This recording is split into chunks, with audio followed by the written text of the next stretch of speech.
Burnout, a dreamer's worst nightmare. Work is a gift. We don't get to not work. But if you're type A or an ambitious person, then you may put yourself in a position where you're always working. Stage 1. The burden starts to feel heavy. Your work is causing fatigue, so instead of waking up early to work out or pray, you sleep in, starting your day straight off with work. Stage 2. Work starts to feel consuming. Life is becoming monotonous, and you're not getting joy from the work of your hands. Stage 3. Your mind is getting a little bit hazy. It's hard to focus. Your crafts and gifts aren't flowing like they used to. You start to wonder if you can even do this. Stage 4. Small efforts of self-care feel like misplaced time. You should be spending this time working. There's more to do. There's things that need to get done. You're no longer sitting in purpose, but striving, and this means that you have to be everything, all the time, all at once. Take a breath, look down. You are at the edge of burnout, and I thank God that you don't have to fall. By recognizing the signs, it is possible to avoid falling deep into burnout. Burnout, especially if like me, you're susceptible to seasons of depression or anxiety, can be extremely debilitating. While it's tempting to keep trying to strive, it's better to stop and sit in your present purpose. If his yoke is easy and his burden is light, then burnout is not part of your purpose. If my tendencies are dragging me down, then I need to get closer to whatever the light burden is that God's got. For me, that starts with going to be in nature. Whenever I'm overwhelmed, I know I need to go on a walk, trail, hike, anything outdoors. It's like a gentle pull. To learn about someone, you may go to see what they created or what they've shared on social media. Now, no one else can form nature besides God. The natural resources that we use to make man-made things are made by God. God is foundationally responsible for all things. The perfect reminder that striving and burnout is vanity. We are foundationally responsible for nothing. The perfect reminder that the best you can do is to sit in purpose, fulfill your responsibilities, waiting to be used by the one who makes everything. The perfect reminder that you are just a small piece of this big world. Yet, if you're not okay, you can't experience the vastness of the world as you're meant to. So whatever that looks like for you, a long walk, a hike, breathing exercises, meditation, take time to ground yourself in the reality that striving is meaningless if it means losing yourself, because you are all that you have. You are all that you have to give. You are the only thing about you that God loves. It's not your accomplishments or accolades. Think of that feeling, how sweet it is to have a friend or family member that loves you just for you, not for what you can give them. Well, how about you start to treat yourself the same way? Take a step back from the edge of burnout and let your purpose and passion flow freely, without benchmarks or deadlines, but just to exist and to be beautiful and to know that it is good.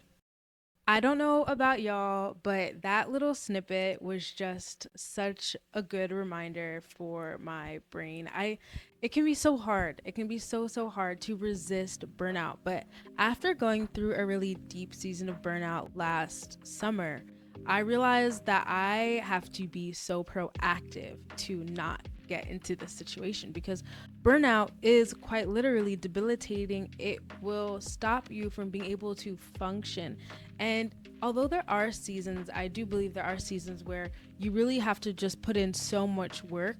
I know when I was going through that season, yes, I accomplished a lot, but I almost detached from the person that I was. Like I said at the beginning of this video, you have to be able to be so aware of how to identify when you're about to burn out. And this looks different for different people. I think for myself, I really described feeling a lack of desire to do things, almost similar to depression. And I know the experience of that is different for everybody, and there's different levels of course to that. But when you kind of start to feel apathetic towards your goals and your dreams, you might realize that you're starting to run out of steam.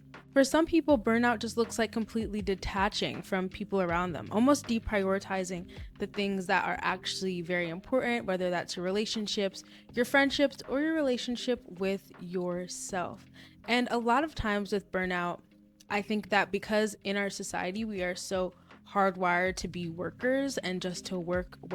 Like literally college. I went to college, so grateful for it. Love, all the things. great. But even college, you go for the purpose of learning how to work, learning how to be another cog in the machine. And while machines do need cogs also need maintenance, but we're not taught that. We're only taught that we're meant to work. And so when we start to feel tired, when the symptoms of burnout start coming up, we have a very bad habit of invalidating those little signs and signals and being like, oh, well, I just need more sleep, or oh, it's not that big a deal, or I should be able to just power through this. And I'm sorry to say, but no, you can't. There are some things that we can power through, but sometimes powering through something actually looks like slowing down, resetting, gaining energy back, and then continuing to go. And it's important to be humble in these moments. And a lot of times it is our pride that will cause us to just keep running headfirst into burnout. Again, the segment at the beginning, you have to be having the ability to stop, breathe, and look at where you are, to recognize that you're at the edge of burnout, and to have the humility to accept that I actually don't have the capacity to do anything more. I have nothing left to give. So let me step back and refill my cup. And that does take humility. And that's why it says pride comes before the fall, because if you are too proud to stop, you will fall over the edge and enter into burnout. And that is just not a place that you want to be. And so if you have fallen into burnout, because I have fallen into burnout, again, it looks different for everyone, but some things to help if you're recovering from that state, because we talked a lot about how to avoid it, and really the simplicity of it is just to stop in your tracks and give yourself time to rest. But what if you have fallen into burnout? What if you're in a season, maybe you have a family and you have kids to feed and you can't just stop? You know, I'm only taking care of myself. I can stop. So I recognize there's a difference in that as far as like freedom of time and all of those things. So what if you can't stop, or what if you've already fallen into burnout? One thing is the importance of community. The reason for this is being that if you are in a place where you are responsible for other people, you're going to need to have others to lean on, because at the end of the day, someone's going to need to take care of them. Someone's going to need to take care of the kids. Someone's going to need to take care of your dog. Like, someone needs to do it. And so you need community. And if you're someone who's maybe very introverted or hasn't made the time for people, I think, yes, relationships aren't transactional, but to be honest, the more time you spend investing in others, the more likely it is that they will invest in you. And this happens naturally as you're building friendships and relationships. But if you're hearing this and are like, I have no one to lean on, let that be a sign that you need to start making intentional moves to build community, because you need it. Not only because you want to kiss up to people, but because you actually like really need community. Even when I'm going through a busy week or a sad time and maybe I haven't like ate as much or something, to be able to know that like if I'm on the phone with my friends and I mention it, there's gonna be people who are like, you have to eat, or they're gonna check up on me later and be like, did you eat? That is necessary. You need community first and foremost. Secondly, when you're recovering from burnout, really let yourself rest and rot. And this is something that is really hard to do, especially if you entered burnout because you're an overworking type A, high achieving person. It is very hard to let yourself rest because you feel like the most useless piece of, on earth, letting yourself rest like that. But it is so important, and it is a vital step, because you don't realize how tired you are until you stop. You don't realize how much tension you're holding in your necks, in your shoulders, in your jaw, how like tense and like all of that stuff you are, until you actually just let yourself lay and do nothing. And so give yourself that time, even if it's like 2 weeks of time where you're not really doing that much. That will be a critical part of recovering from burnout. Next is learning better patterns and routines. So really making sure you're engaging with things that bring you back energy, whether that is reading a book, going on a walk. Like I said, being in nature really helps me out. I love picking up new hobbies, dancing, roller skating, my two hobbies that are for me. Y'all barely see them on social media because they are for me.